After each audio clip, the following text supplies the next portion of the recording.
राज्य सरकारने चौकशी लावलेली आहे. सर्व मला माहिती आहे की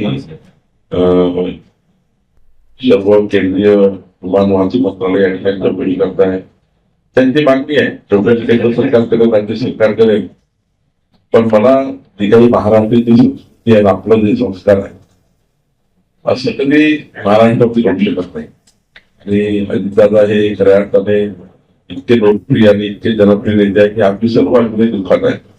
त्यामुळे अशा पद्धतीचं ठीक आहे, त्यांची मागणी राष्ट्रवादी काँग्रेसच्या कार्यकर्त्यांची मागणी याचा विचार करू. पण चौकशी नंतर ब्लॅक करून तो ब्लॅक बॉक्स सध्या सर्व येतात. भविष्यामुळे झालं, काय झालं, कोणापुढे झालं, कशापुढे सर्व असतात. त्याची चौकशी होईलच. पण याच्यापूर्वी सर तसा घोषवास केला होता की अजितदादांचा आणि शिंदेचा गेम होईल, त्यानंतर असं घटना घडली. असं आहे, या महाराष्ट्राला कलंकित करू नका. या महाराष्ट्राला राजकारणा करता इतकं खाली नेऊ नका की महाराष्ट्राची परदेशात आहे. अशा पद्धतीने विधान करणे म्हणजे महाराष्ट्राच्या संस्कार संस्कृती घाला घालणे आहे. त्यामुळं असा कोणी विचार करू शकत नाही महाराष्ट्रामध्ये.